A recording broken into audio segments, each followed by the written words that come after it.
my grades also started reflecting. I don't know if it's a direct relation again, but yeah, definitely my academics also started skyrocketing after this cubing phase. I was also the first Indian to podium in a Speedcubing event. Until then, it Yes. had only been a blind event, so I was very overwhelmed. And my dad is like, "What did you do?"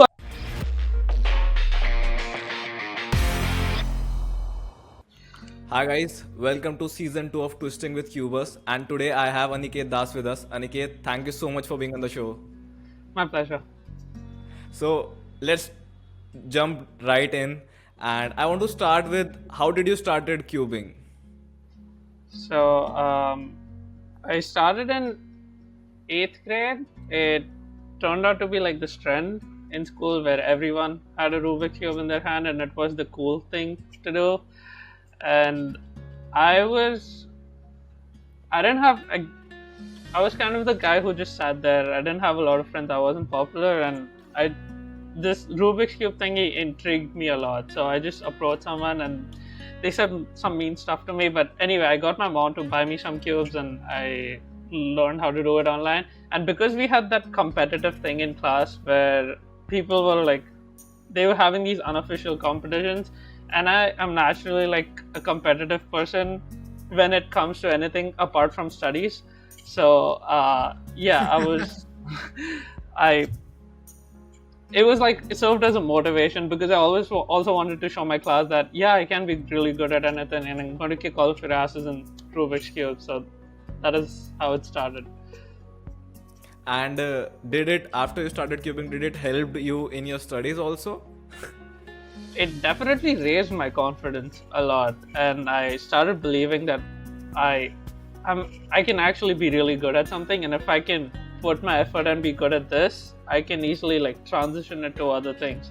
I don't know if there's a direct relationship, but because of my confidence bump, like my grades also started reflecting. I don't know if it's a direct relation again, but yeah, definitely my academics also started skyrocketing after this cubing phase. Awesome. And what captivated you towards Pyraminx so much? To be really honest, my first cubing competition was Pune Fall Open, and I went to that competition. And when I was going through the competitors list, I saw that I have the most chance of podiuming in Pyraminx, or like people like it has the event in which people give the least importance to. And as I told you, I'm like a competitive person when it comes to anything apart from academics. I was like, I need to get a podium, I need to get a win. And because Pyraminx is the easiest thing to do it in, I'm just gonna keep grinding Pyraminx until I get like my first podium. And then it definitely wasn't just about getting podiums. I genuinely started enjoying the event, and I saw how intuitive it is. Like I could come up with my own algorithm for something. Like I did not have to look it up. I just had to like look at the case, experiment it with a bit, and see what fingerstyle suits me. And that was something I haven't like. Even now, I can't do that with the Rubik's Cube. I haven't like I try with F sexy F prime soon and all of that, but Pyraminx is just way more intuitive to me. So that is what accelerated my interest in the event even more. And you mentioned that you are a competitive person, but you from 2016 you're breaking your own record. Like you keep from 2016 you keep breaking. So are you consciously trying to break it every year, or it just happens? I don't go with the mindset of breaking my own records per se, but yeah, definitely when I haven't broken. So it also depends on where the global level of Pyraminx is at. If I haven't broken my record for a year, but my world ranking is the same, then I wouldn't care that much. I'm like, oh, I'm like my record is already good, so I don't have to care about it. I care about breaking it that much. But like so I think this was when it was at 2.89, and then I hadn't broken it for a long time, and then I was like going down the world rankings, and then Saransh broke my record in the States, and he broke it by like 0.5 seconds, which is a big margin for me. So I'm like, oh my god, like I've been taking it too lightly. I need to step it up now. And that is one instance I remember like very clearly, in which I was like, I have to break, I have to step up my game and stuff. But usually it's just directed, as I told you, like it's directed by the global level of Pyraminx. Right now I know that people are like sub 2, are averaging sub 2, and I know that I have to step it up. But also there are no I'm also very, how do I say it, competition driven person. Like if I know that there's no official competition coming soon, I have like lesser incentive to practice. And obviously now with college and all of that, I don't have that time. And what about now? Like you said that competitions motivate you, but for a year there are no competitions apart from the online one. So what are your current goals? Are you like pursuing any specific goal? It's mostly just to stay consistent, and I'm waiting for that. I know that if there's an announcement for a major competition and I'm going to grind my way. I just know that in my mind. Whenever there's like Asians or nationals or whatever it is, like 3 to 4 months before the competition, I'll just sit there and grind, and I'll figure out a way with everything else. So I'm basically a procrastinator, is what I'm trying to say. So yeah, until like, it's been like more than a year since I've started competing, and I know unconsciously that I'm a lazy person if I don't have an incentive. So right now my goal is to just stay consistent. You don't fall down. Yeah, exactly. So as long as I obviously like practice once in, or to be honest, like a month, just to see how, if I'm degrading or not. And if I am, then that's like a worrying sign for me. Yeah. And so how does it feel when you break an NR or win a competition, and you have done it so frequently? So does it change over the period of time, or the feeling stays the same? With local competitions, definitely like it fades. I mean, my first win was really good. And my parents, like my dad was always supportive, and he knew how much I really wanted that win. And my first podium was actually my first win. So my dad is also very supportive. Both of my parents actually have been very supportive in my cubing journey. And I remember we went out to celebrate. Like we got a fancy dinner after that competition, and I was feeling really good. Like my first podium is a win. Also, there was also cash prize in that competition, so it was like a win-win-win situation. And obviously, like after some time, like the pleasure of win starts to lessen, and the sadness of a loss actually becomes much more. Because in Pune, actually, I lost in Pyraminx because of a +2, like because of 2 +2s. And I forgot his name. Like this really bright kid beat me. I'll look it up. It was at a Pune competition. I'm like, wow, I lost in Pyraminx in Pune. It hasn't happened in so long. So I was like, it bummed me a lot. I was very happy for him. Like he deserved to win. Honestly, he did a really good job under pressure. But yeah, it decreases. But when it comes to international competitions, but that hit you.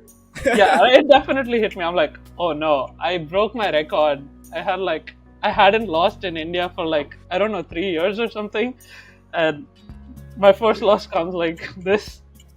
But yeah, with international competitions, I don't go with any expectations of any sort, because in the psych sheet, so whenever I've won at like any Asians or Worlds, I'm usually not even close to top 3 in the psych sheet. So I just have less pressure. And I think I tend to have lesser pressure in finals too. So that's like I don't know, I guess an advantage. But yeah, international championships feel like outstanding. Representing India and like winning for India, or like getting that flag on the podium is an incredible feeling. And yeah. How was that? Were you expecting that? Okay, it happened in Asians for the first time. That was like it was actually a bad outcome. I was, I think, first or second in the psych sheet, and then I ended up getting third. But that was also my first international competition. But that was like a so-so. But Paris, the World Championships, I was 10th or like 9th in the psych sheet, and I ended up coming third. And that was an incredible feeling. Like, I was world second runner-up champion in Pyraminx, and I was also the first Indian to podium in a Speedcubing event. Until then, it Yes. had only been a blind event, so I was very overwhelmed.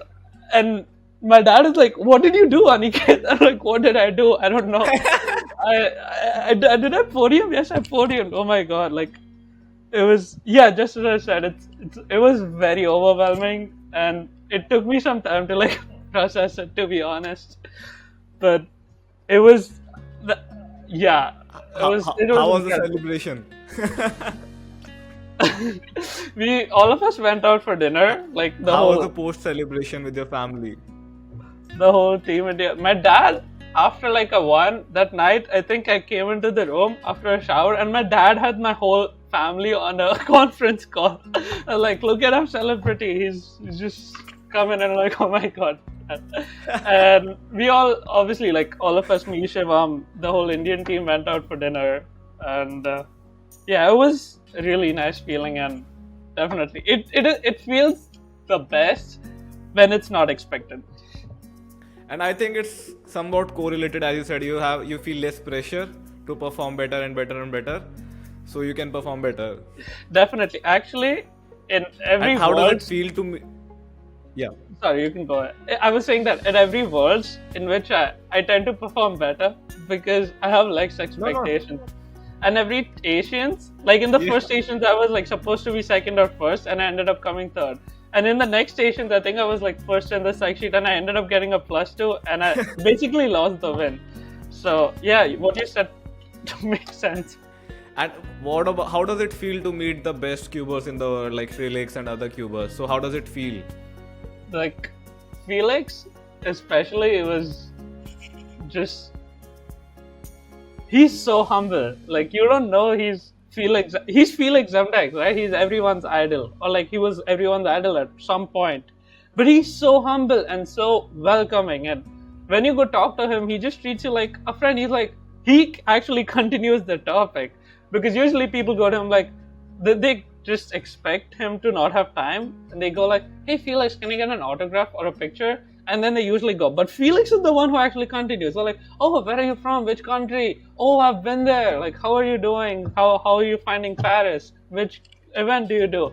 And like, it is supposed to be the other way around, but with Felix, like, he's so welcoming and warm. It's insane how humble he is, and that just increased my respect for him like way more.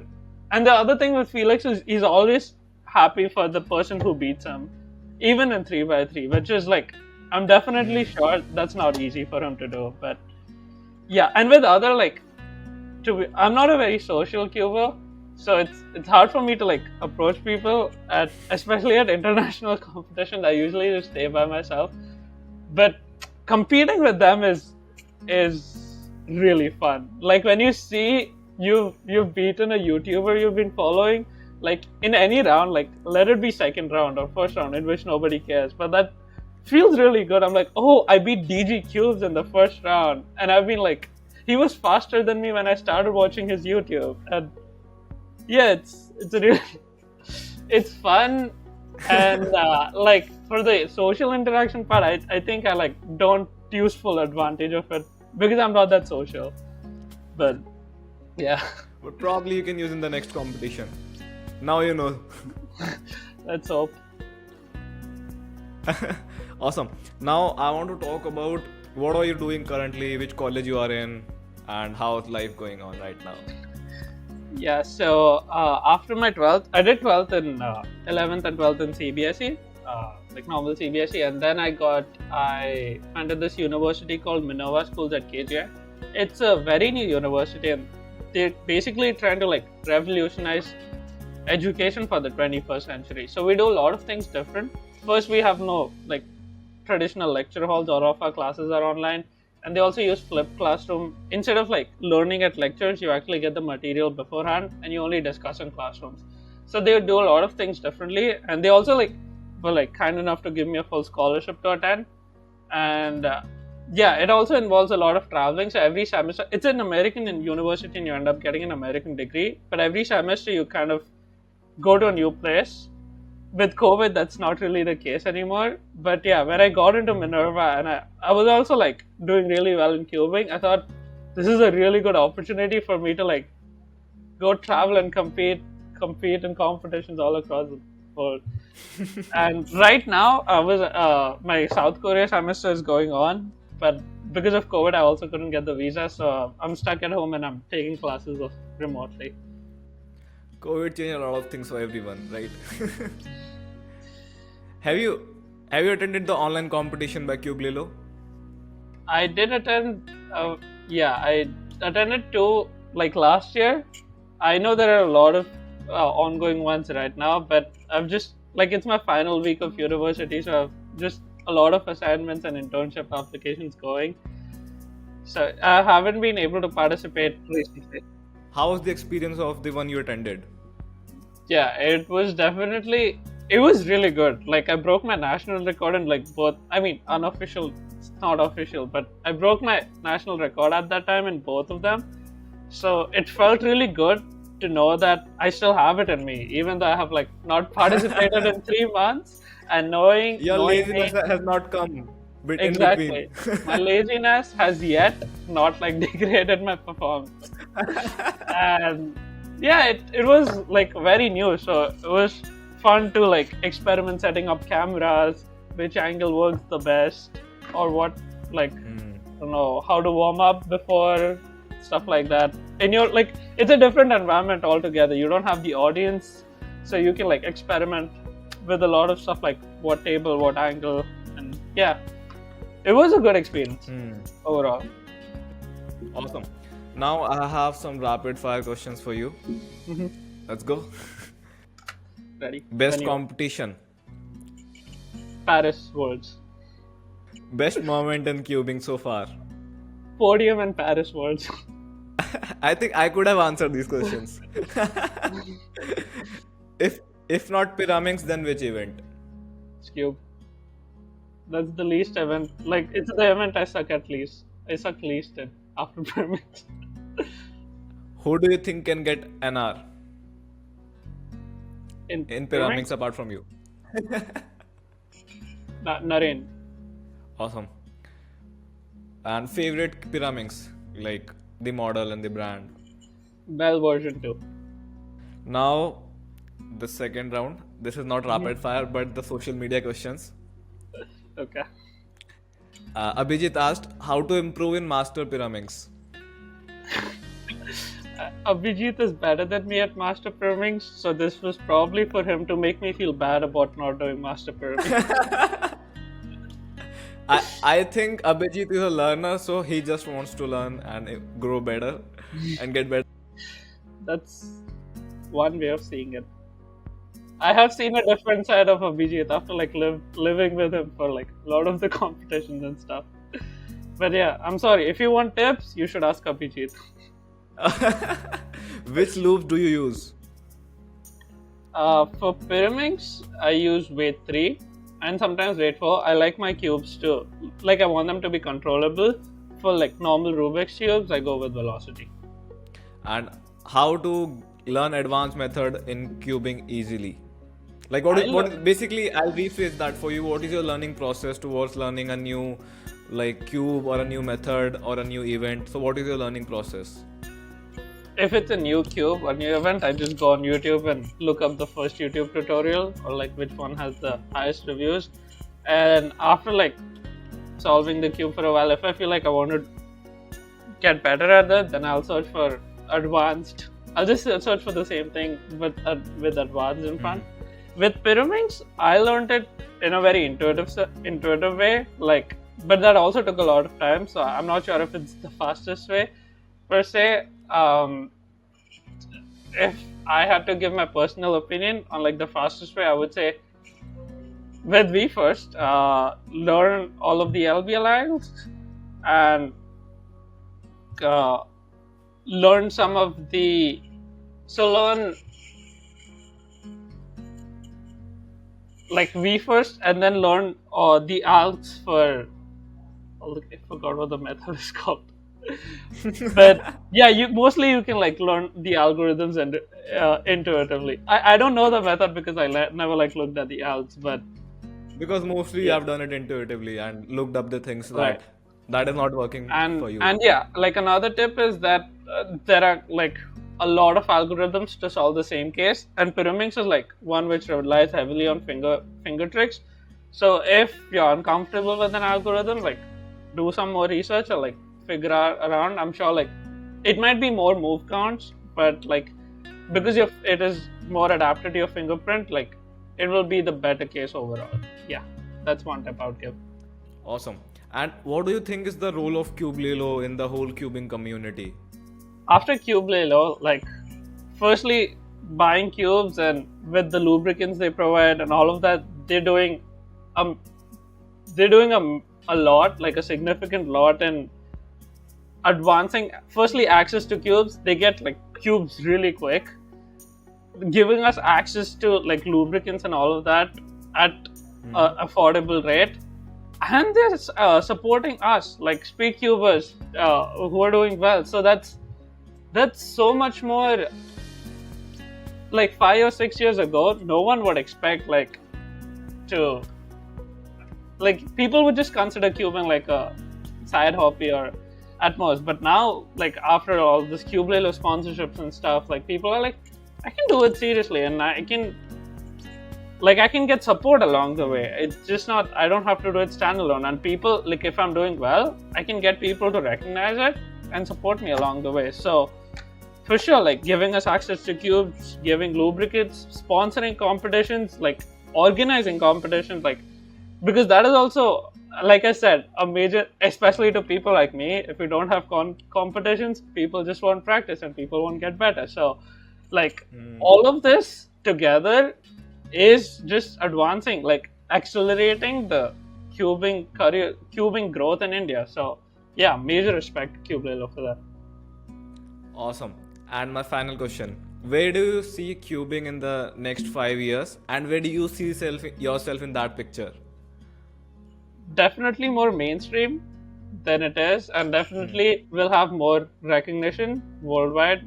Like we can already see with the Netflix show and all of that, people are like learning more. It's not just a toy, but there's a whole lot more to it. Yeah.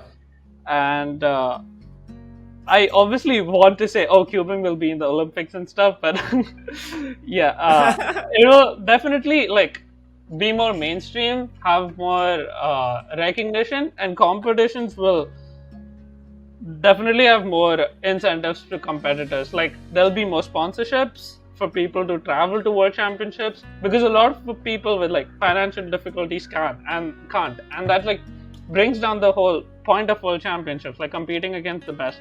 So I'm sure sponsorships will increase, rewards in competitions will increase because there's more competition, like there has to be more reward. And yeah, I like definitely see it growing in those ways at least.